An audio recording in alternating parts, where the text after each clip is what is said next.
Hello friends, नमस्कार। मैं मुकेश मिश्रा, नालंदा शिक्षक एकेडमी की यूट्यूब चैनल से। जैसा कि आप लोग जानते हैं कि बीपीएससी के एग्ज़ाम्स की डेट घोषित हो चुकी है और सभी लोगों के द्वारा ज़ोर शोर से तैयारी शुरू कर दी गई है। प्राथमिक में लगभग 70,000 के आसपास वैकेंसी है और प्राथमिक का जो 1 to 5 का सिलेबस है या 6, 9, 10th का सिलेबस है, 6 to 8 में तो वैकेंसी आई नहीं है। 11, 12th का सिलेबस है, उसमें एक पार्ट कॉमन है। एक फर्स्ट पेपर जो कॉमन पेपर है उसमें 75 क्वेश्चन हिंदी है और 25 क्वेश्चन अंग्रेजी है। तो इसमें का जो 75 क्वेश्चन हिंदी है उसकी तैयारी आप हमारे चैनल यूट्यूब चैनल नालंदा शिक्षक एकेडमी के साथ मिल कर के कर सकते हैं। और मैं एकदम निश्चिंत आपको जो है आश्वासन देता हूं कि ज़्यादातर क्वेश्चन आपको इसी चैनल के वीडियोस से मिलेंगे और इसके अलावा और भी टॉपिक पे वीडियो आ जाते रहेंगे, तो उस पर हम लोग आगे चल के डिस्कशन करते रहेंगे आगे भी। तो चलिए आज शुरू करते हैं। पहला टॉपिक जो कि बहुत ही इम्पॉर्टेंट है, जो कि किसी भी भाषा की शुरुआत उसी से होती है और हिंदी भाषा की शुरुआत भी उसी से हुई है, वर्णमाला। जो कि वर्णमाला बहुत ही महत्वपूर्ण टॉपिक है। वर्णमाला में कहाँ से किस तरह से प्रश्न पूछे जा सकते हैं, इस बात पे आज हम चर्चा करेंगे। तो देखिए, सबसे पहले वर्णमाला को हम समझें तो हिंदी वर्णमाला में कुल वर्णों की संख्या 52 है। तो आपसे प्रश्न पूछा जा सकता है कि हिंदी वर्णमाला में कुल वर्णों की संख्या कितनी है, तो 52 आपको बताना है। फिर अगर इसको डिवाइड करके देखें तो स्वर वर्णों की संख्या कितनी है, ये क्वेश्चन ये कॉमन बनता है कि स्वर वर्ण कितने हैं। तो आपको इसमें बताया जाएगा कि 11 मतलब कि 11 स्वर वर्ण हैं। अब इसके बाद 2 अयोगवाह हैं। कभी कभी पूछा भी जाता है कि अयोगवाह की संख्या कितनी है या अयोगवाह कौन कौन से हैं। तो विसर्ग और अनुस्वार अयोगवाह हैं, इनकी संख्या 2 है। इसके बाद पूछा जाता है व्यंजन की संख्या कितनी है, तो व्यंजन की संख्या 39 है हिंदी में, 39। व्यंजन को भी कई भागों में बांटा गया है, स्वर को भी कई भागों में बांटा गया है। तो आइए विस्तार से देखते हैं कि स्वर को कितने भागों में बांटा गया। स्वर कहते किसे हैं? स्वर जो स्वतंत्र रूप से अपनी सत्ता को विद्यमान रखते हैं उनको स्वर कहते हैं। संस्कृत में कहा भी गया है कि स्वतंत्रतम राजते इति स्वरः, स्वतंत्र राज्यते इति स्वरः। स्वतंत्र जो होते हैं, स्वतंत्र राज जो करते हैं वो स्वर कहलाते हैं। तो कहने का मतलब है कि स्वरों की संख्या 11 है और 11 स्वरों में आपका सबसे पहले मूल स्वर या ह्रस्व स्वर आता है, जिनकी संख्या 4 है। इसमें ह्रस्व आ, ह्रस्व ई, ह्रस्व उ, ह्रस्व री, ये 4 स्वर आते हैं।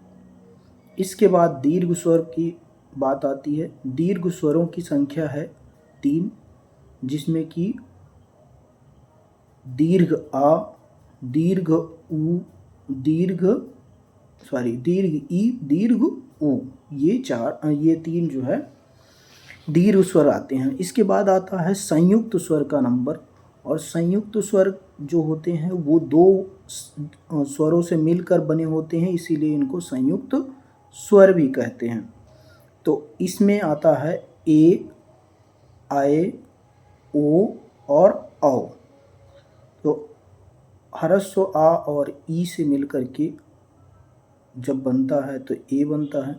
दीर्घ आ और ई से मिलकर के जब बनता है तो ए बनता है। और उसके बाद इसी तरह से आ और ऊ मिलकर के ओ और औ बनते हैं। इस तरह से जो है संयुक्त स्वरों का निर्माण होता है। फिर अब बात करते हैं व्यंजन की। व्यंजन जो हमारे हैं उनकी संख्या 39 है।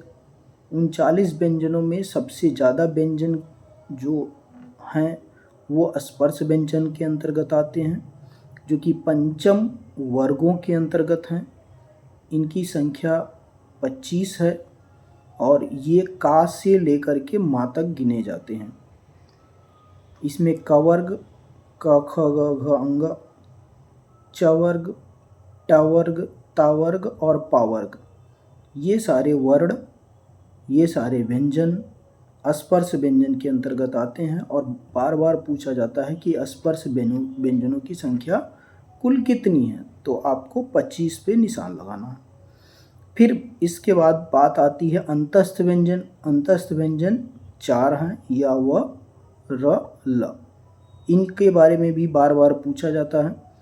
इनको अर्ध स्वर भी कहा जाता है, तो इसलिए जो है इनका भी ध्यान रखना जरूरी है। और इससे भी क्वेश्चन पूछे जाते हैं कि अंतस्थ व्यंजन या अर्धस्वर कितने हैं, तो 4 हैं इनकी संख्या। फिर इसके बाद आती है ऊष्म व्यंजन की बात। तो ऊष्म व्यंजन 4 हैं, स, ख, स, ह, मतलब कि तीनों सा, दंत सा, मूर्धन्य सा, तालव्य सा और हा, मतलब कि तालव्य सा, मूर्धन्य सा, दंत सा और हा, ये 4 जो है ऊष्म व्यंजन है। इसके बाद नंबर आता है संयुक्त व्यंजन का। संयुक्त व्यंजनों की संख्या कुल मिलाकर के आपकी संयुक्त व्यंजन की संख्या है 4। इसमें छ, त्र, ज्ञ और स्र, जिसमें कि छत्र का जो निर्माण हुआ है वो 2 वर्णों के मेल से हुआ है, का और मूर्धन्य सा। उसके बाद त्रा का ता और रा से, और स्रा का सा और रा से, और ज्ञा का जा और इया से हुआ है। और इसके अलावा 2 उपसर्ग या उछाल व्यंजन होते हैं, जिसमें कि ड और ढ। तो इस तरह से हम देखें तो 25 स्पर्श व्यंजन, 2 उछाल व्यंजन, 25 तो 27, और 4 अंतस्थ व्यंजन, 27 4 31, 4 ऊष्म व्यंजन 31 और 4 35, और 4 संयुक्त व्यंजन 35 4 39, टोटल 39 ये हो गया। और 11 आपके स्वर हो गए, तो कुल मिलाकर के 11 स्वर और 39 व्यंजन, 50 वर्ण ये हो गए, 2 अयोग वा हो गए, और 50 2 52। इस प्रकार से पूरी वर्णमाला हमारी पूरी हुई। तो ये 8 मिनट का वीडियो अगर आप देख लेते हैं तो निश्चित से जो भी 2 से 3 प्रश्न आपके वर्णमाला से आएंगे, पक्का है कि आप उसमें एकदम सही टिक लगा करके आएंगे। तो इसी के साथ इस वीडियो को समाप्त करते हैं। अगले वीडियो में जल्द मिलेंगे। जय हिंद, जय भारत, धन्यवाद, नमस्कार।